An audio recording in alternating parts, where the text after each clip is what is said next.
Baik, terima kasih atas waktu dan kesempatan yang diberikan kepada saya. Perkenalkan, nama saya Yohanes Tamuama dari Prodi Agroteknologi 5 semester 3.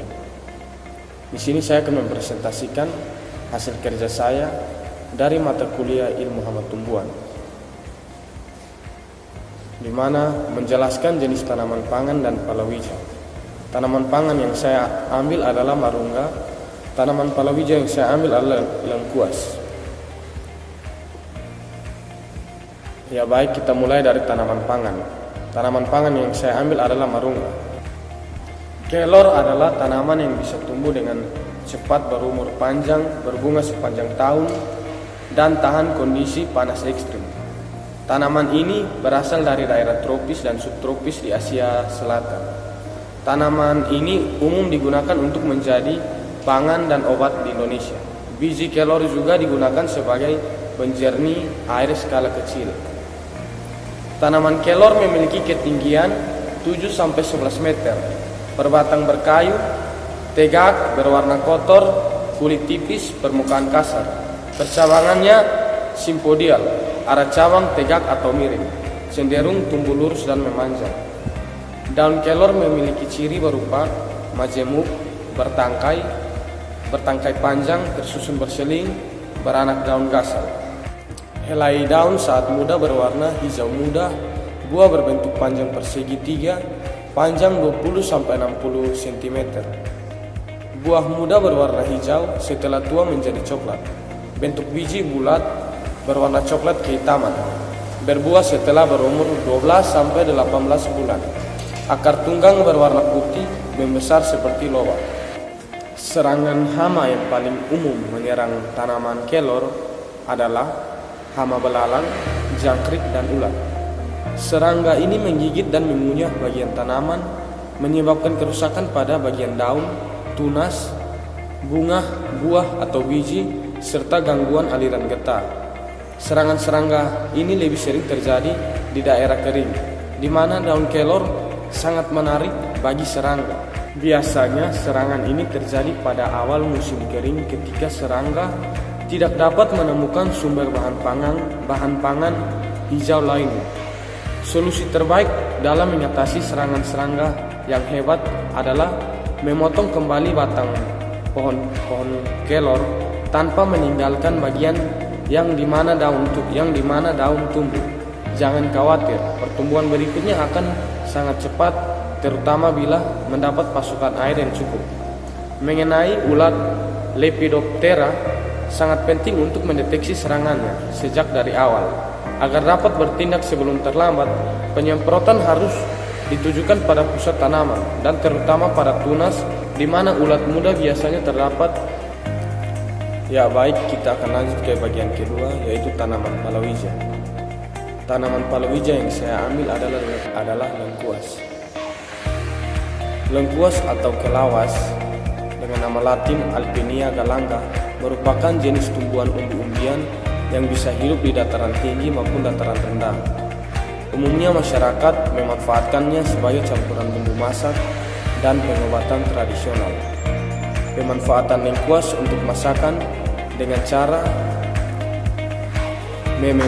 memamarkan rimpang kemudian dicelupkan begitu saja ke dalam campuran masakan.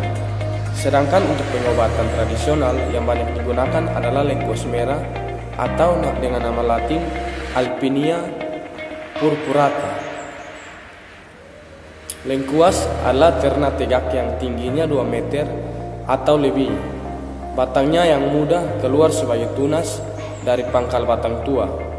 Seluruh batangnya ditutupi oleh pelepah daun. Batangnya ini bertipe batang semu. Daunnya tunggal, bertangkai pendek, berbentuk daun lancet memanjang. Ujungnya runcing, pangkalnya tumpul dan tepinya rata. Ukuran daunnya adalah 25-50 cm dan berbentuk piramida memanjang. Kelopak bunganya berbentuk lonceng berwarna hijau kehijauan.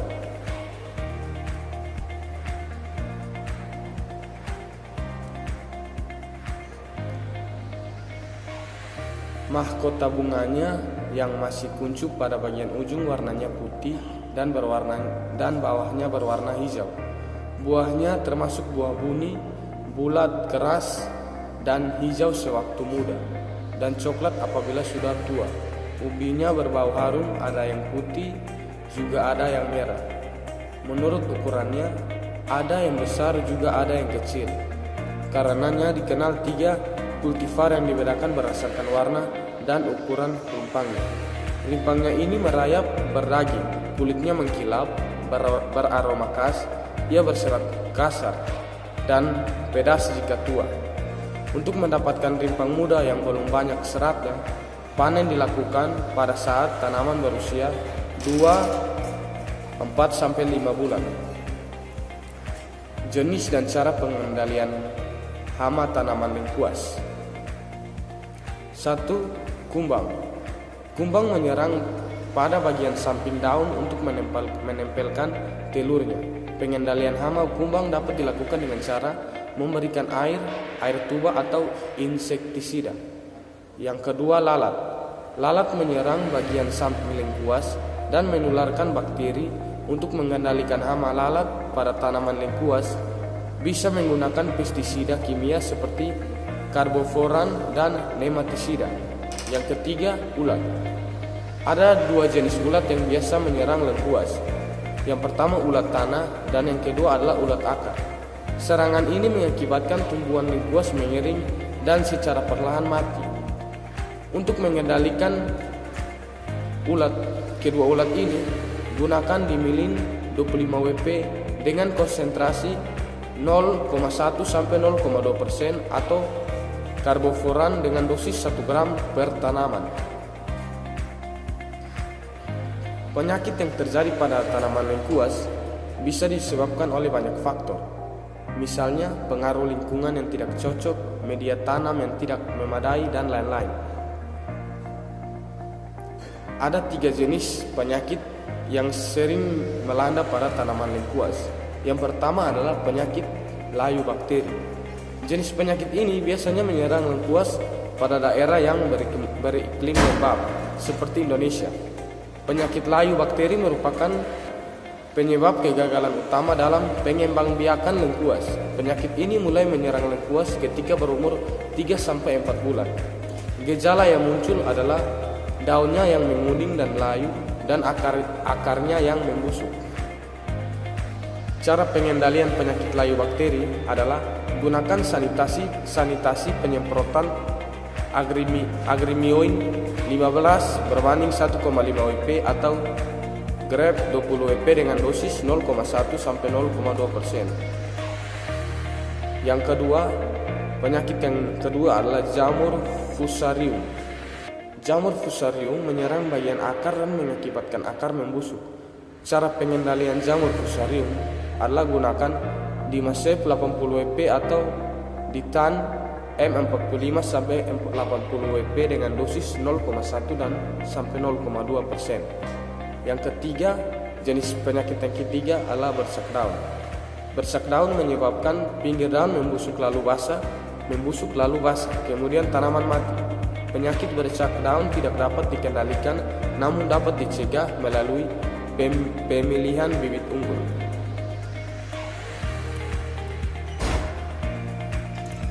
Baik, mungkin itu saja hasil presentasi dari saya.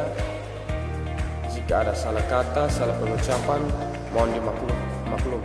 Sekian dan terima kasih.